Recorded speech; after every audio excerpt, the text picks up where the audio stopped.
A Russian man claiming to hold top-level secrets about Russian advanced bombers has just turned up at the U.S. southern border, seeking asylum.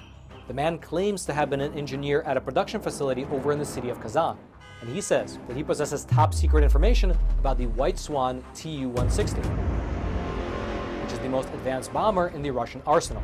U.S. border officials, they interviewed the man, and they determined that his story was in fact credible and eventually passed him off to the FBI, who are still in the process of interrogating him right now. However, analysts have pointed out that the fact that the story was even leaked to the public is an indication that perhaps the American government is encouraging other Russians who also hold top-level secrets to also escape to America.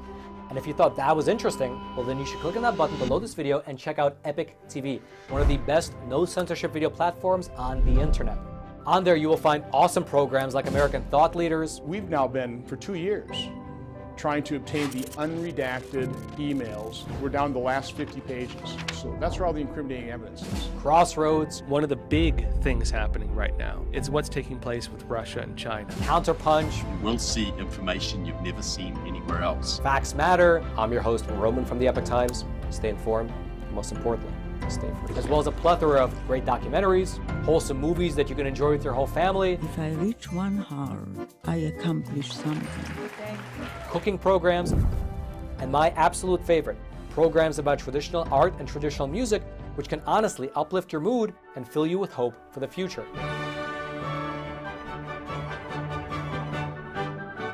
And the best thing about Epic TV, at least in my opinion, is that there's no corporate backing and there's no allegiance to some anti-American agenda. How dare you come to this peaceful community and try to scam these people? What the hell are you talking about? But rather, it's just good, honest, wholesome content that's based in truth and tradition. I saw him. It was incredible. Something that you can actually sit down with your whole family and enjoy, knowing that some ideology is not about to be pushed upon you. And who's fighting it? We're fighting it here at Epoch Times, and we need to keep bringing you the news. And so again, if you'd like to check out Epic TV, just click on that button below this video. You and your family will absolutely love it.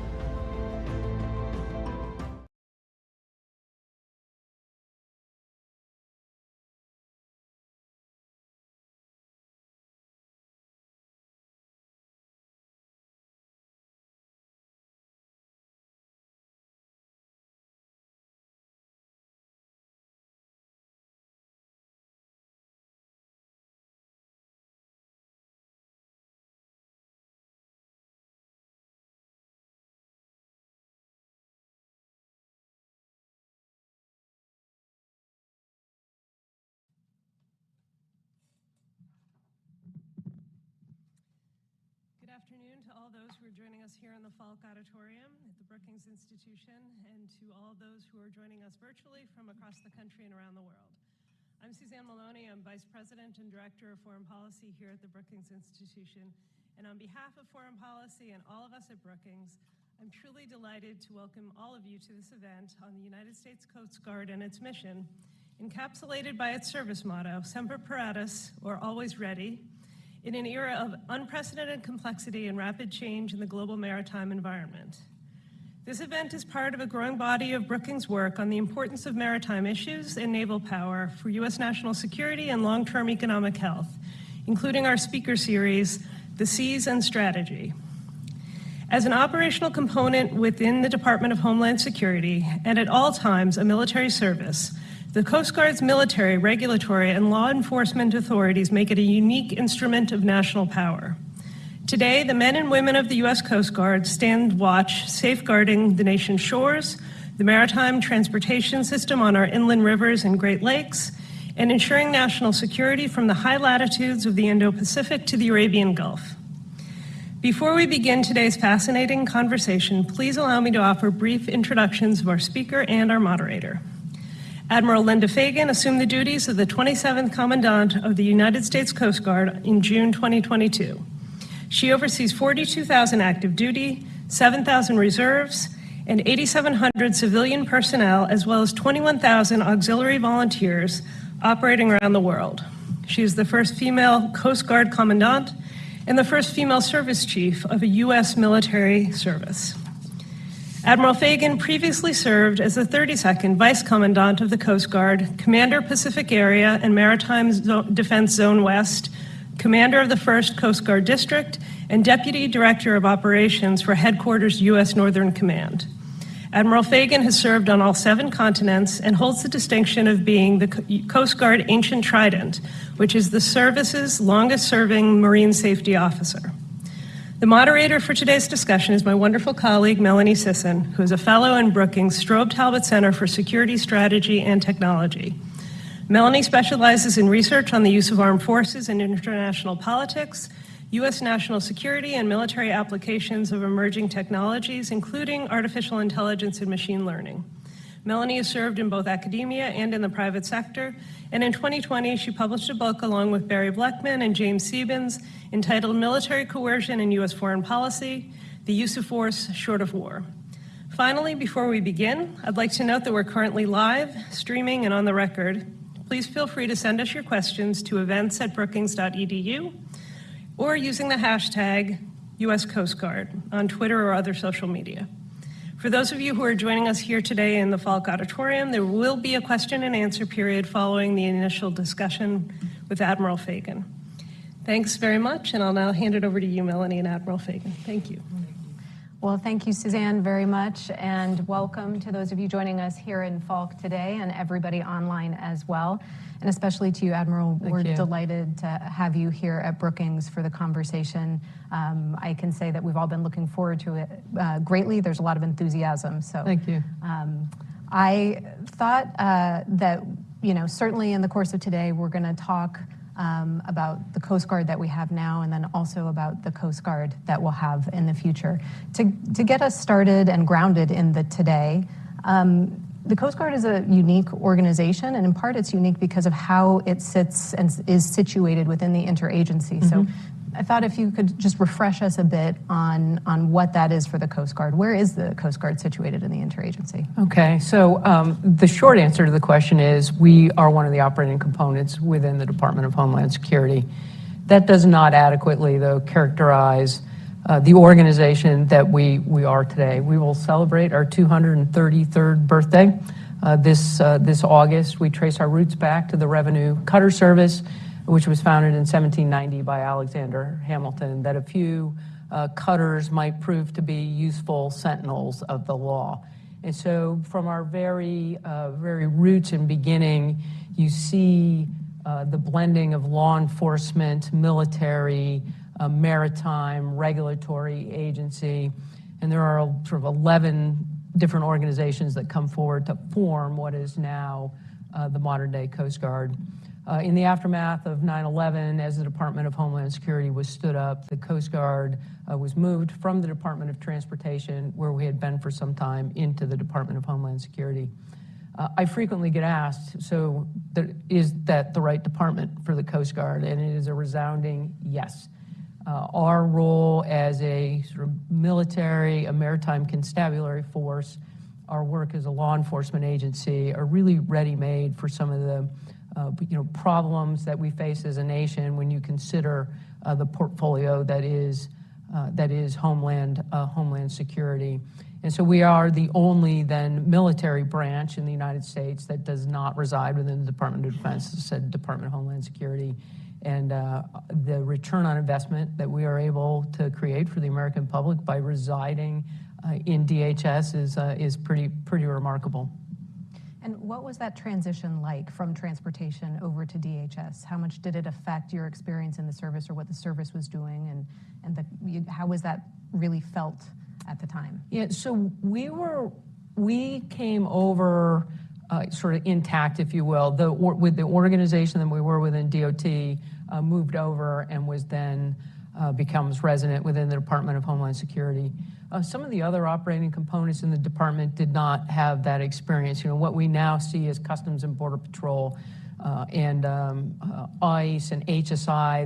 There were organizational shifts in some of the legacy organizations that came into the department. But the Coast Guard came, our authorities intact, our operational chain of command and control intact. And then some people will ask, so was security added to the Coast Guard's mission at that point in time? Security has always been a part of the Coast Guard's mission and role. And so what happens in the aftermath of 9/11 is just it's a sort of reprioritizing of security, certainly as it pertains to critical infrastructure, the marine transportation system, and all of the critical infrastructure in the Maritimes that enable our economic prosperity as a nation. We were already there doing the work, but 9/11 re-emphasized some of the criticality of that maritime security work. And you mentioned the other services, and that you're distinct in that you're not in the department with them, but certainly you interact with them, overlap with them, join up with them. Can you describe a little bit about how that happens? How does Coast Guard intersect and work with and join up with the other services? So we are absolutely an integrated member of the Joint Force. The Tri-Maritime Strategy, published by Marine, Navy, Coast Guard, acknowledges and reflects our contribution to the Joint Force. The reality day to day is that at every level of the organization, starting with myself as the service chief, I, by practice, am a member of the Joint Staff. By law, I am not, but every time the Joint Staff convenes in the Pentagon, the Coast Guard is there at the table alongside the other service chiefs talking about the types of challenges that our collective militaries face.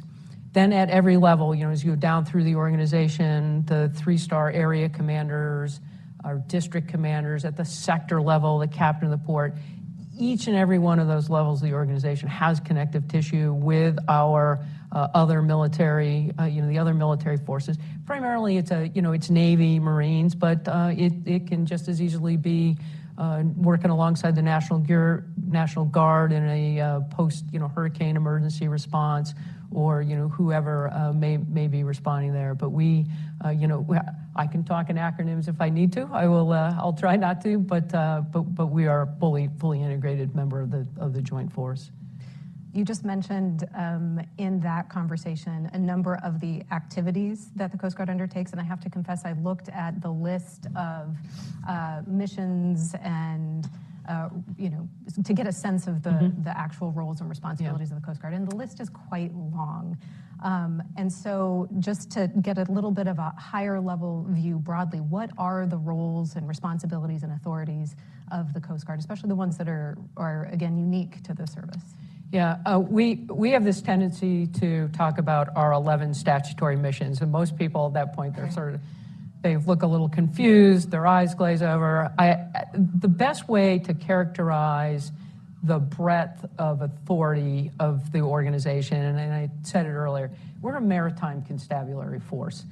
So if that means countering the flow of narcotics approaching the country in the Eastern Pacific or Caribbean, enforcing people illegally fishing, conducting illegal, unreported, unregulated fishing, conducting search and rescue operations. Frankly, if you are a mariner or a boater and you get in trouble at sea, we are the best in the world at finding you. If you are a large commercial vessel, we mark the waterways so that ship can safely transit. We license U.S. mariners, inspect U.S. ships, ensure that foreign ships arriving in the country are in compliance with all the environmental and safety and security regimes. We break ice. We operate the nation's on-the-water fleet. In the Arctic, we break out the resupply for McMurdo in Antarctica. And then, oh, by the way, we are a global Coast Guard, and so there is a lot of engagement with partners and allies.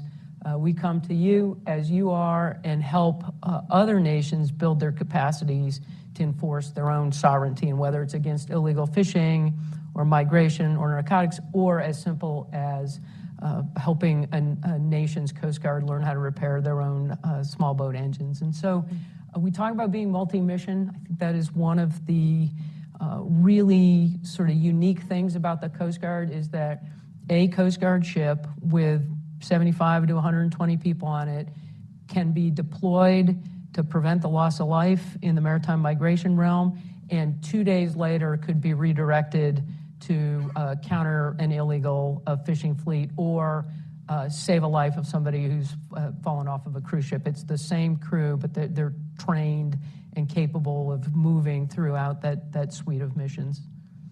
there's a lot in there, and we will return to much of it as much as our time allows. Given how much that is, we might not be able to get to all of it. Before we do that, though, it takes people to do all that work. And so when we look at the Coast Guard today, who are the people in the Coast Guard today? So the people in the Coast Guard are the nation's people. We recruit broadly from around the country.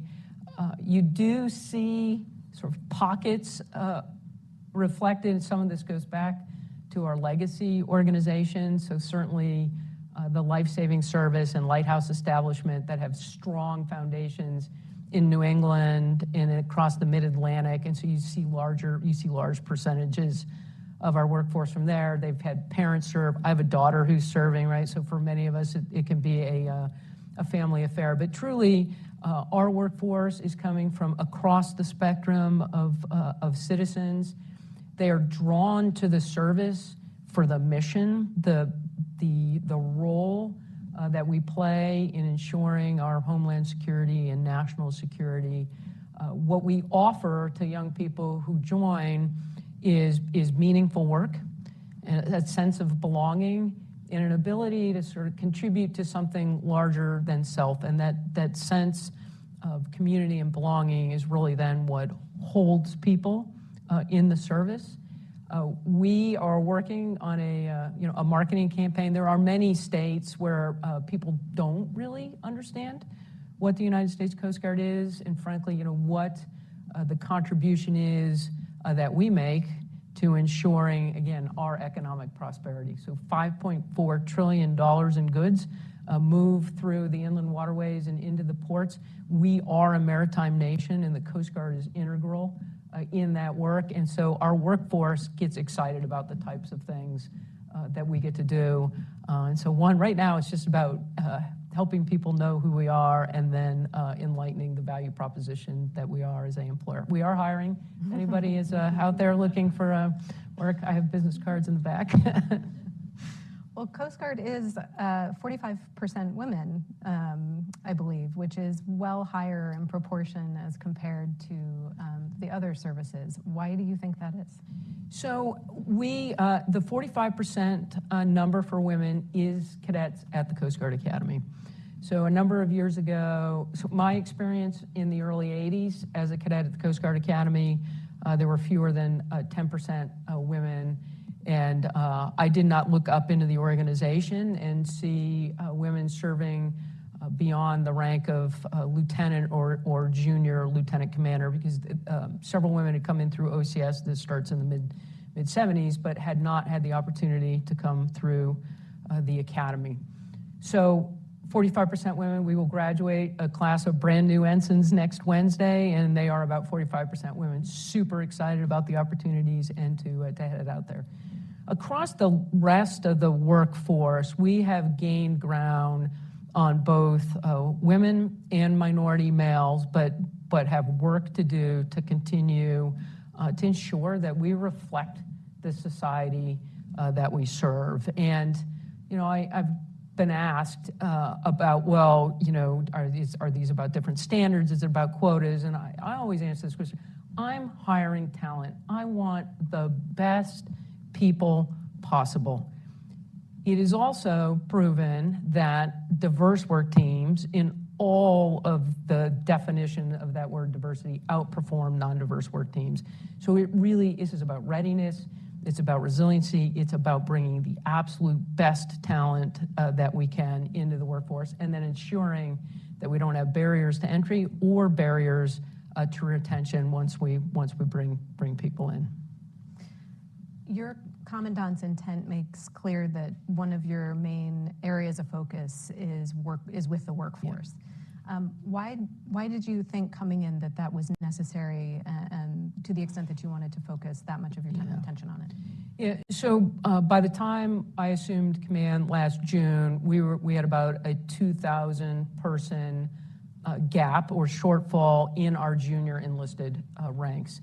That number has continued to grow. We are not onboarding the the full number of people that we need each week into Cape May to grow primarily the enlisted force at the pace we need to field the Coast Guard that the nation expects.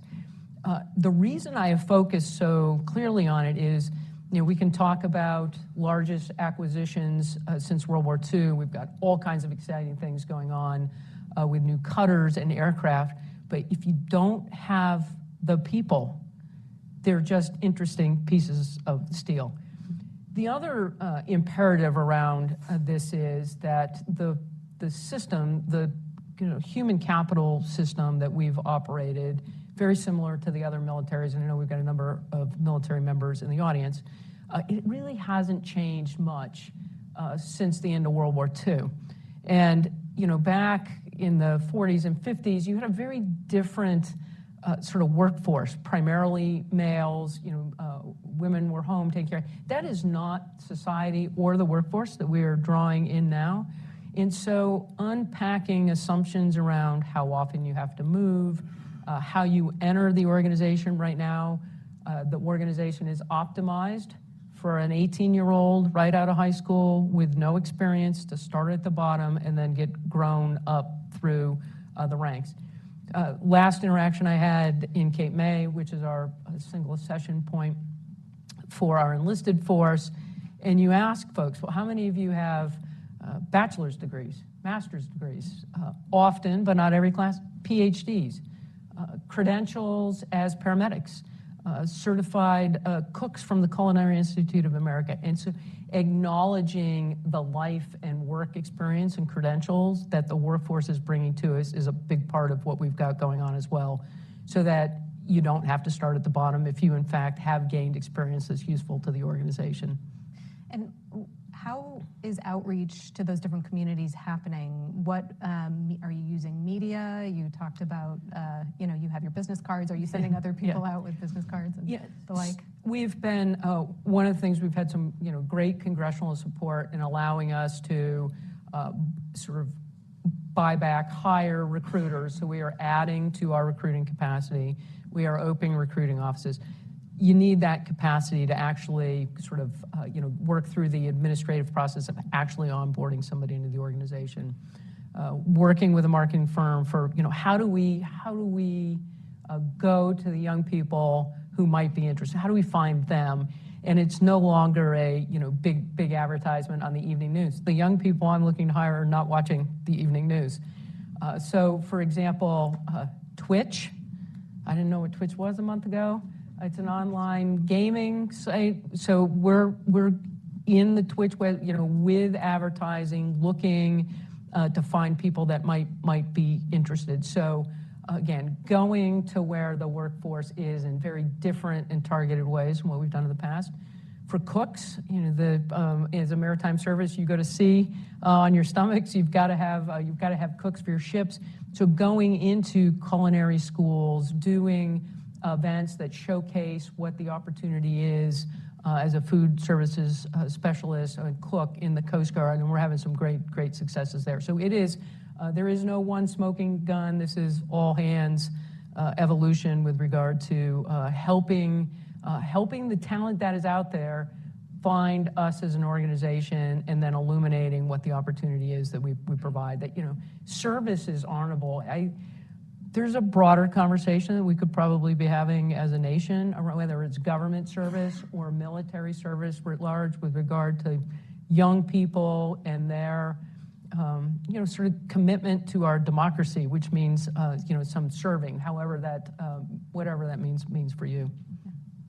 Well, so you're getting good mission-driven people, and then you're giving them interesting pieces of steel. Yep. So let's talk a little bit about the composition of the Coast Guard in terms of infrastructure and assets today. What does it look like? Yeah.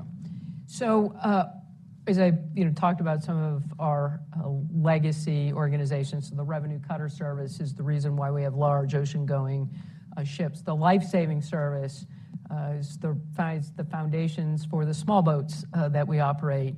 And this all predates the age of flight.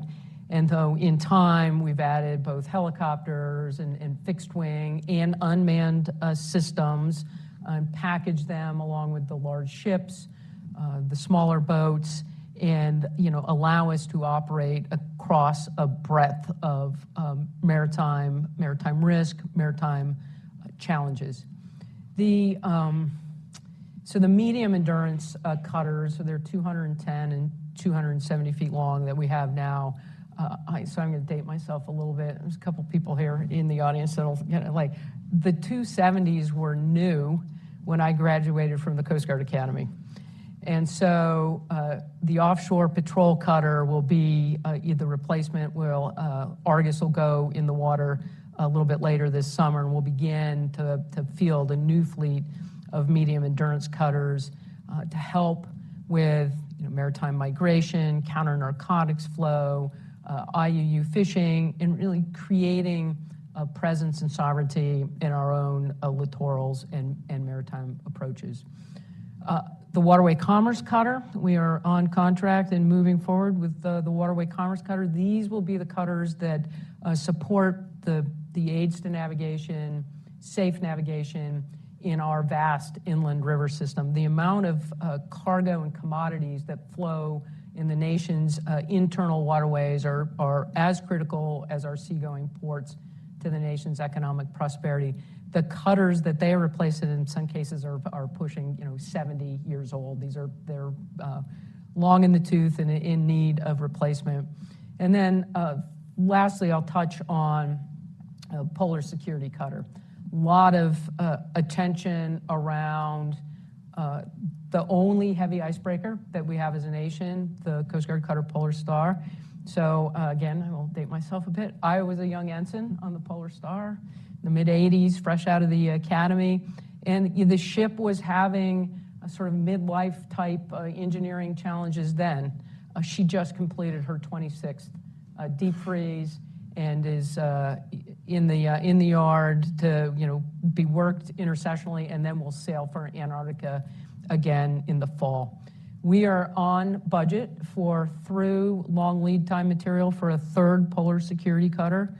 Ballinger, Mississippi is the yard that will construct that for us. They've recently purchased a halter. We're working to get to sufficient detailed design to begin cutting steel on the Polar Security Cutter. It's coming. It is an exciting ship. It's a complicated ship. We've not built one as a nation since the 70s.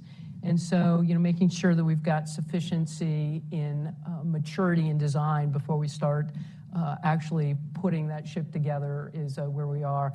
We're really excited about it. Ballinger, Mississippi's excited, and we're moving forward. And it's a joint program office between the Coast Guard and the Navy, but the U.S. Coast Guard will operate this truly national level asset on behalf of the nation.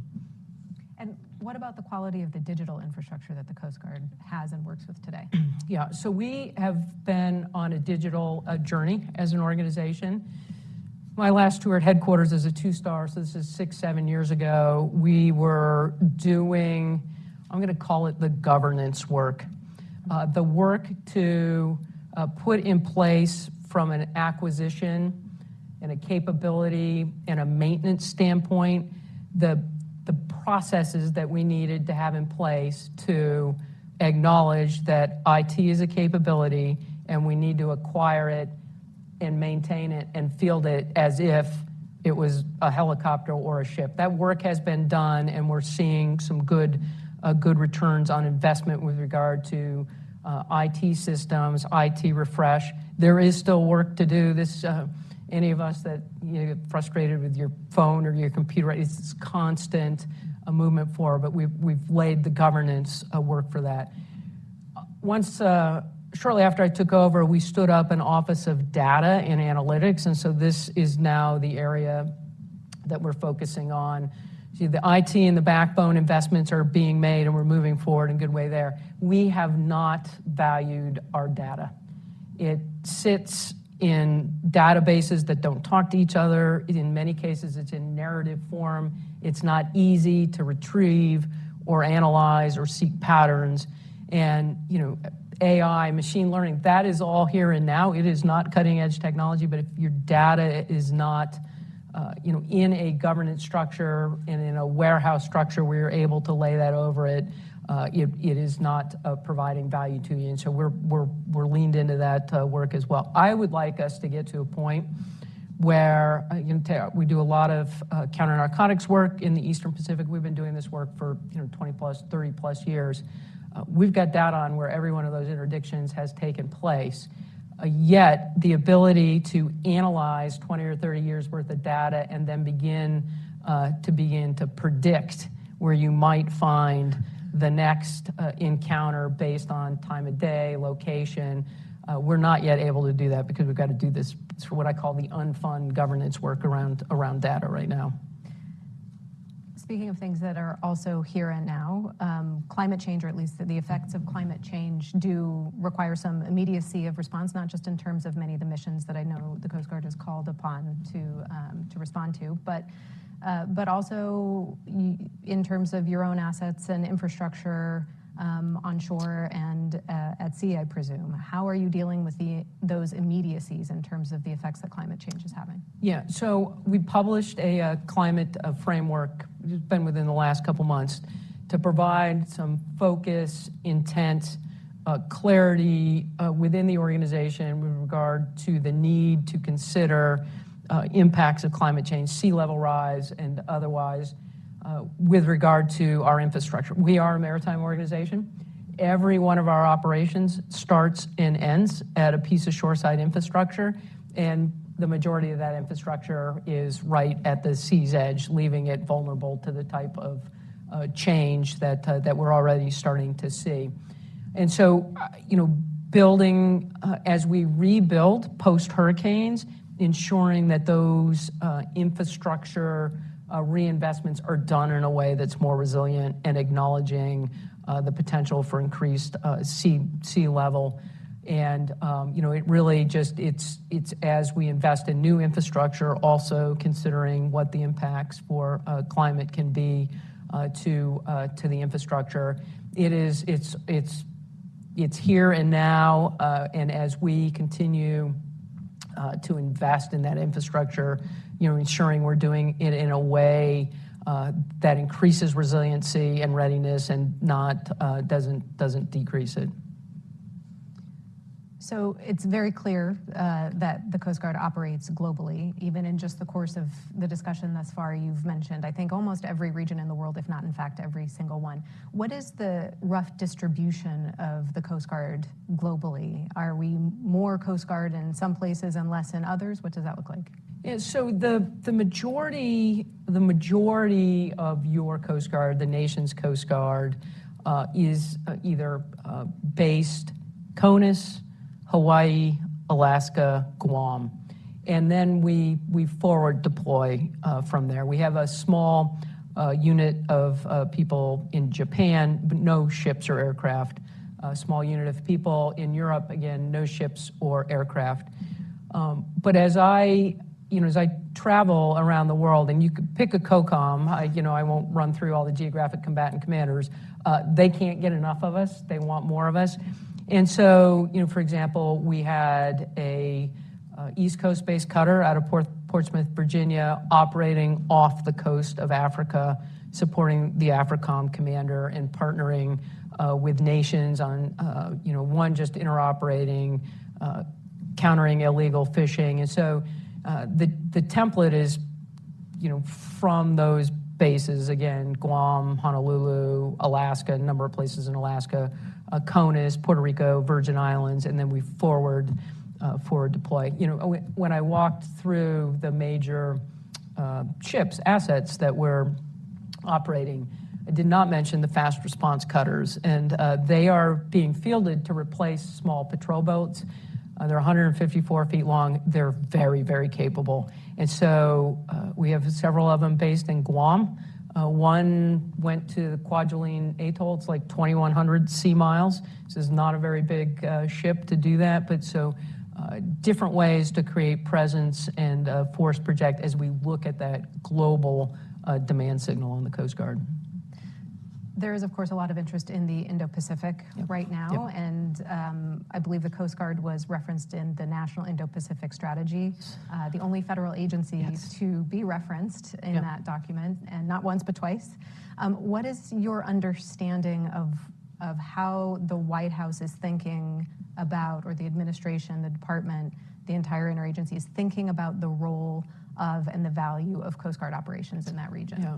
So this goes back to sort of some of your opening remarks with regard to our value proposition, particularly in competitive space short of conflict, right, where we have the opportunity to engage from a partner and ally, capacity, sovereignty. And so the national security apparatus in the country is looking at the Coast Guard. How do we create more persistent presence throughout the Indo-Pacific, and how might the Coast Guard be an instrument that allows that? When a Coast Guard ship pulls into Papua New Guinea, it brings a very different set of authorities and expertise than if a large Navy combatant were in the region. And so how do we increase that capacity? We are on budget we'll have one of our 270-foot cutters later this year.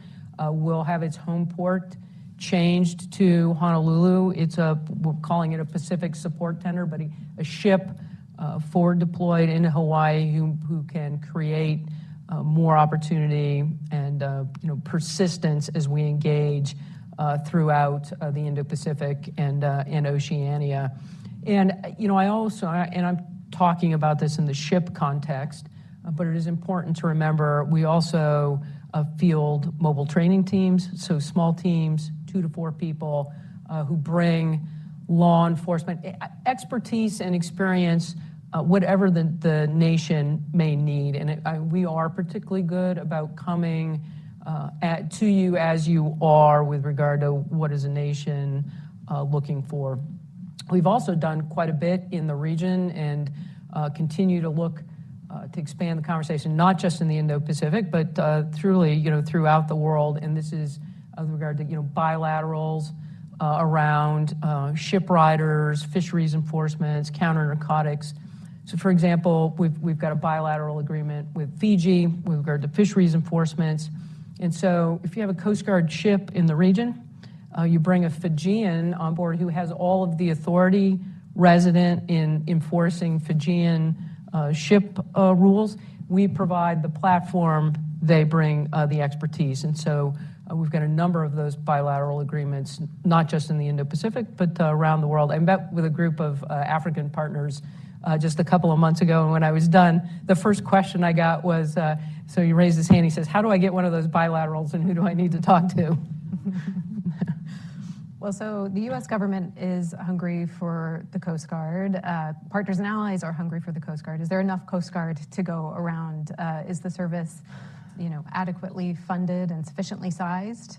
Yeah, so, it's funny. The demand on the service has always felt greater than the size of the service. And so it does require some, trade-offs as you look at risk and risk portfolio.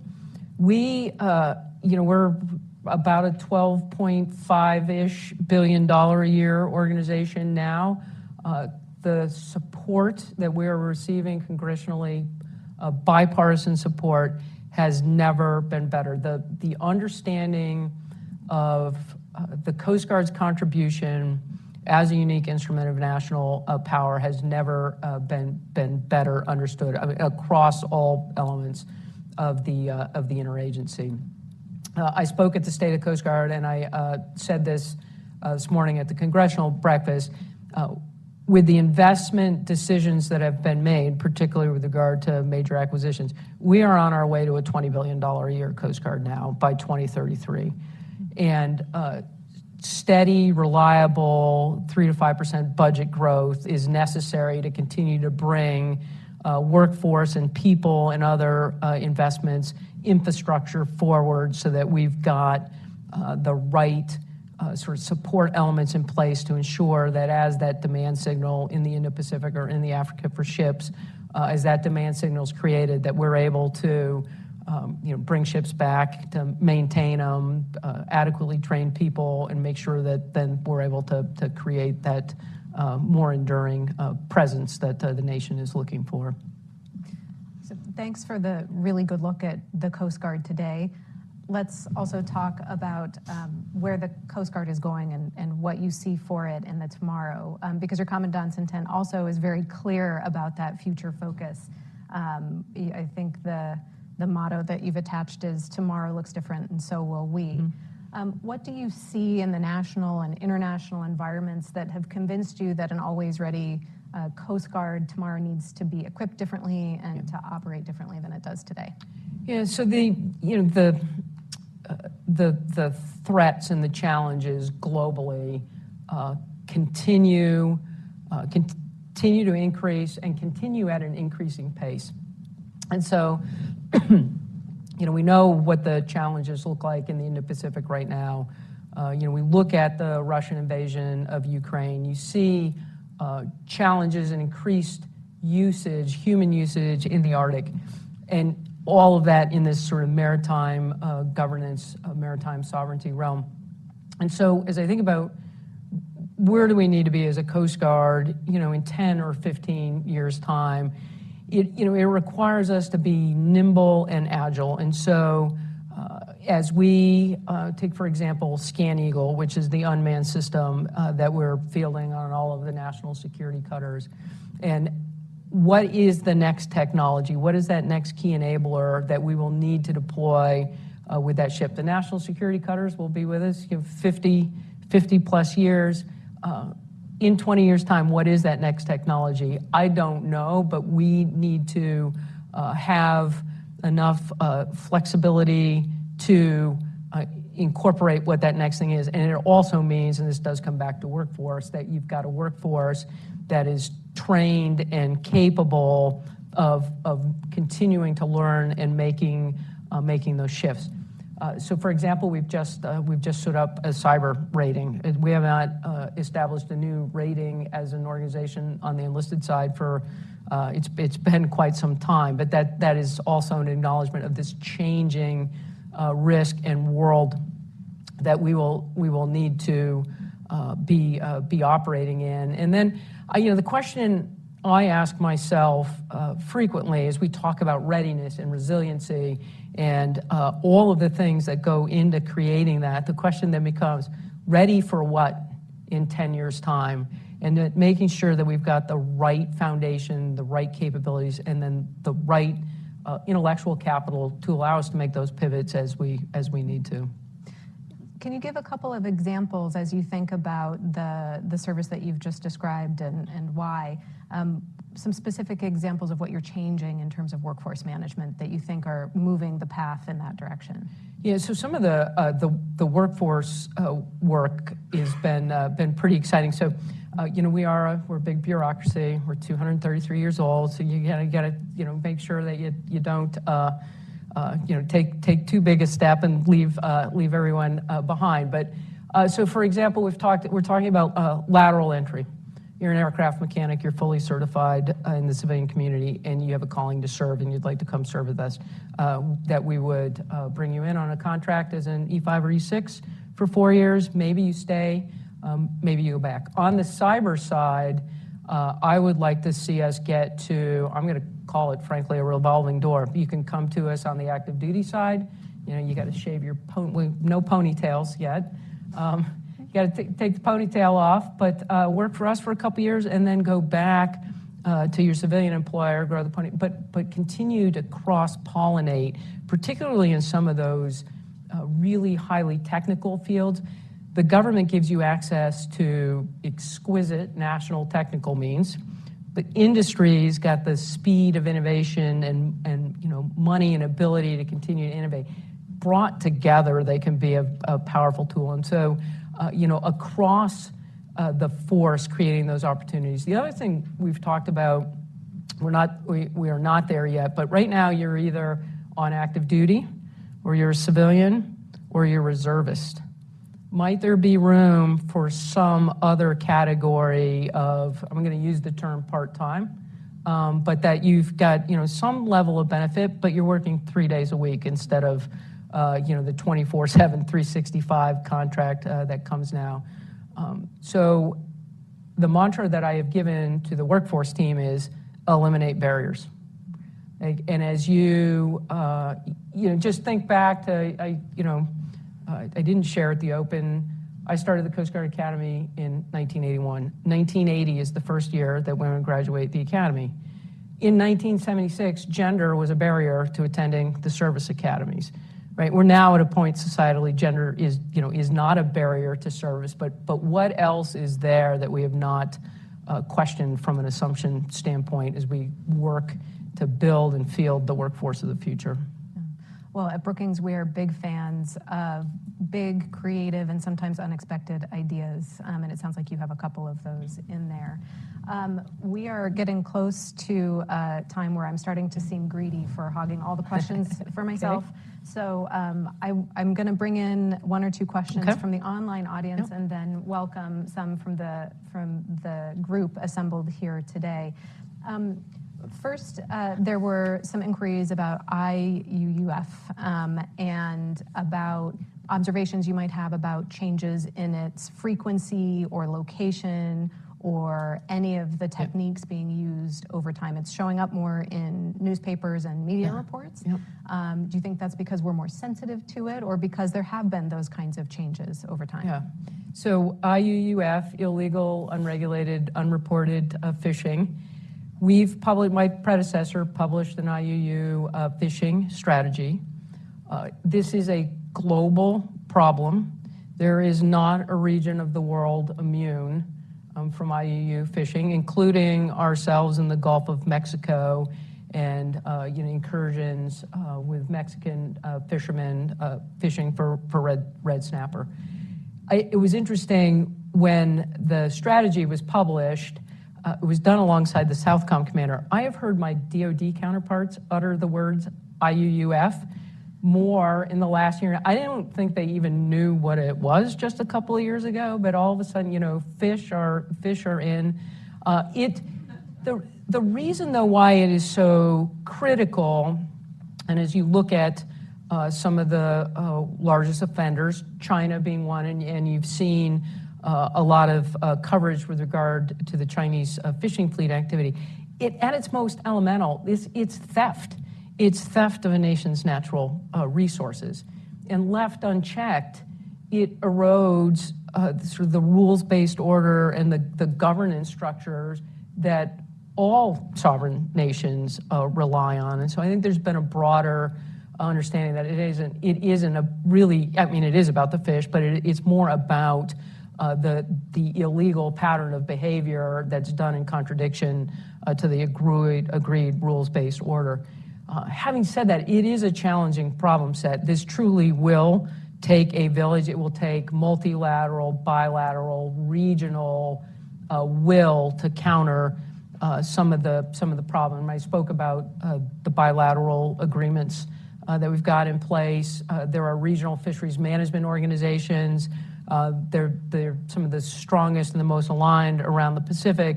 There are other regions of the world that would benefit from some of those similar regional engagements. And so I think it's just sort of been a little bit of a perfect storm of just understanding and acknowledging the impacts of that particular illegal activity. One last one from me before we start passing around some microphones, and this was not exactly from me, it's from the online audience. Please describe the threat, our maritime critical infrastructure, and the Coast Guard's capacity and actions to defend and deter those threats. Yeah. So as I mentioned, we have a maritime security role, in particular focused at the marine transportation system and all of the critical infrastructure there. And so, from a ship standpoint, we ensure the safe, secure, sort of environmental movement of ships, both U.S. flagships and foreign flagships, in and out of the country. And on the facility side, ensuring that they've got appropriate port security infrastructure in place.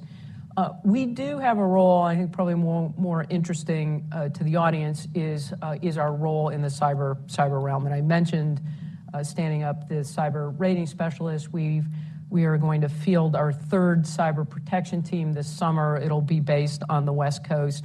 We've been hiring marine transportation specialists who also have cyber background and understanding, and they are going into our district offices around the coast to bridge the conversation between the ports and the port facilities and the kind of commercial providers and where that cyber risk resides. We've got a couple of things in the works with the department and with the administration to help clarify our role in a response post cyber incident, and then working to align with regard to pre-cyber kinds of requirements. And there's very much active work ongoing. And the maritime sector is the risk is not zero, but there's broad understanding within the sector of why it's so critical that we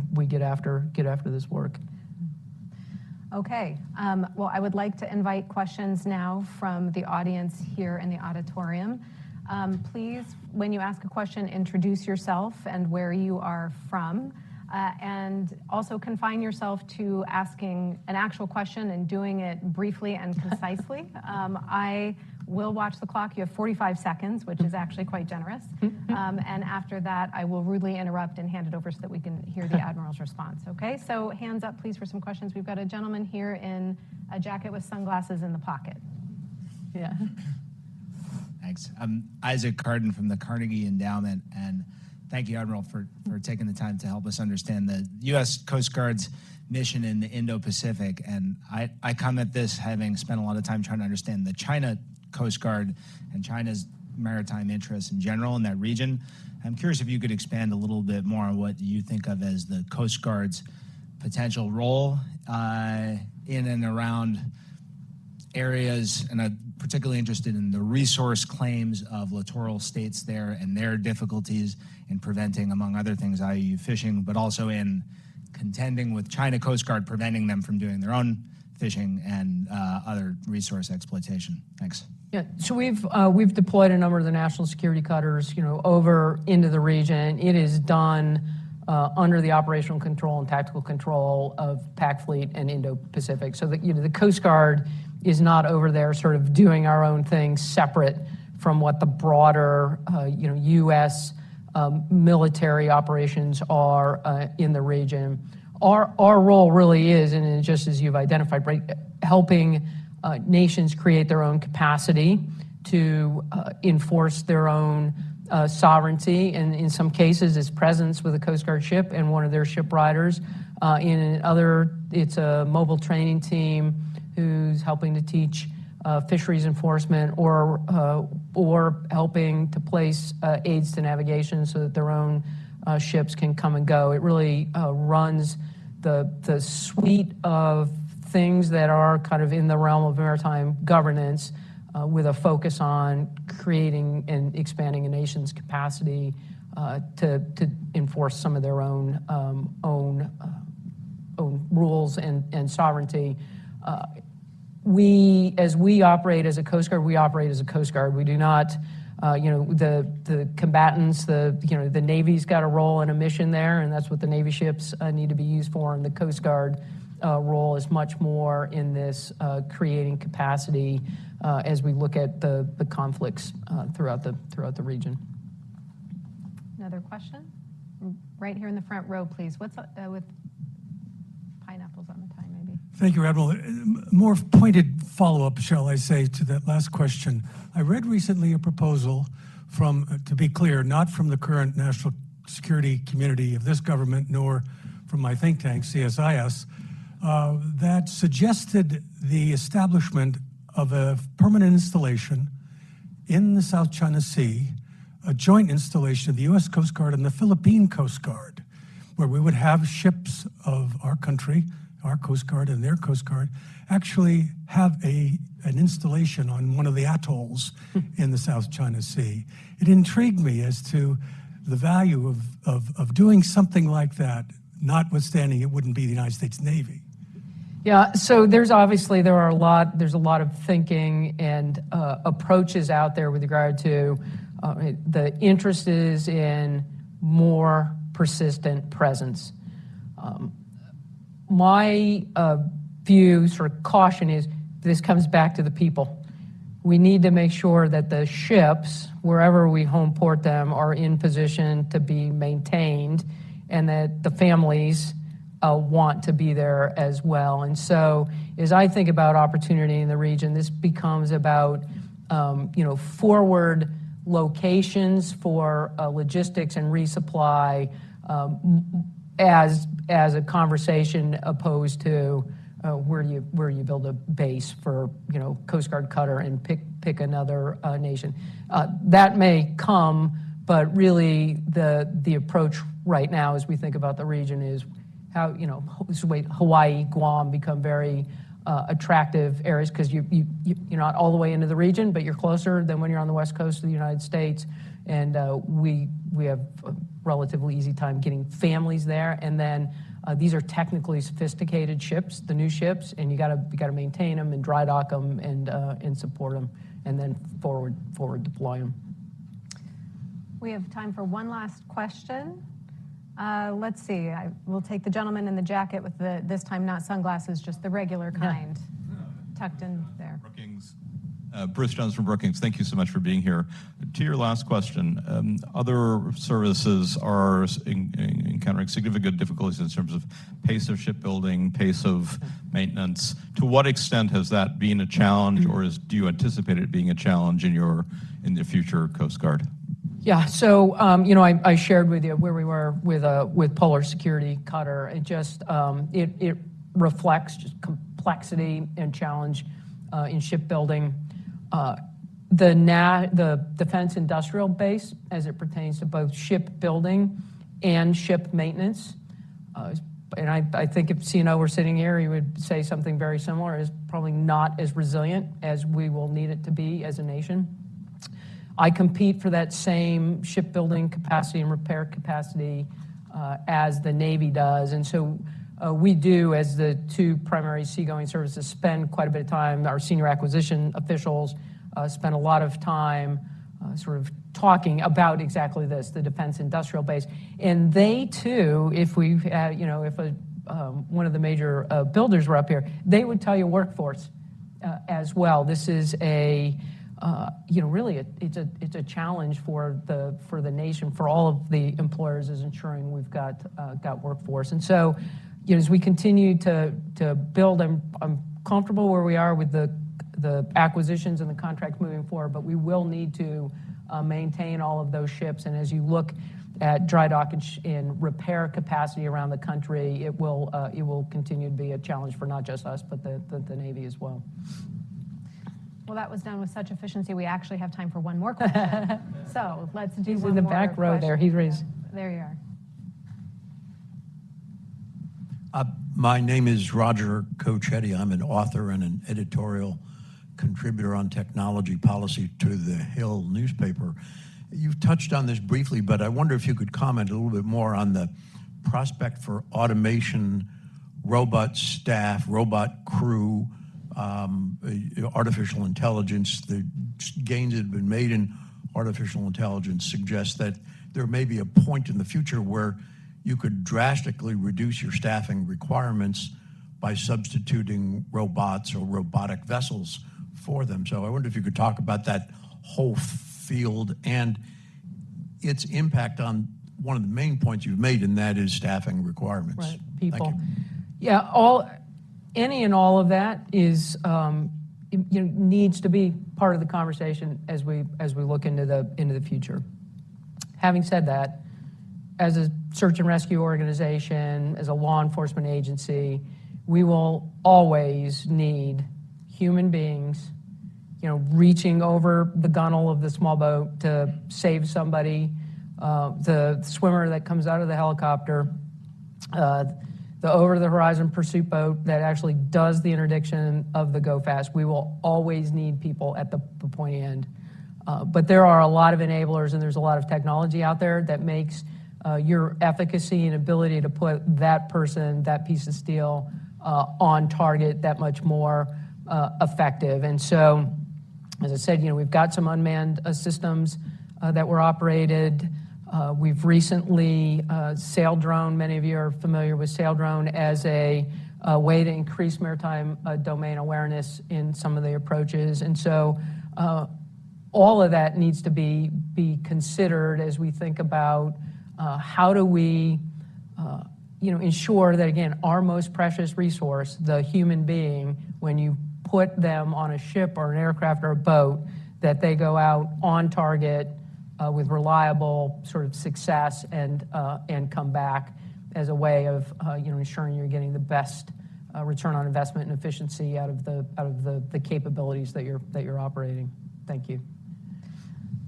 Well, on behalf of Brookings Foreign Policy, let me thank the audience for joining us here today. For those of you who asked questions, thank you for the really excellent questions. I need to ask you the service of just staying in your seats for a few moments so the Admiral can depart easily and smoothly. Admiral, thank you so much for talking to us today about your stewardship of our Coast Guard, our Coast Guard, and describing to us your vision for what our Coast Guard will look like in the future. And if you can join me in thanking the Admiral. Thank you. Thanks, everybody. Thank you. Thanks.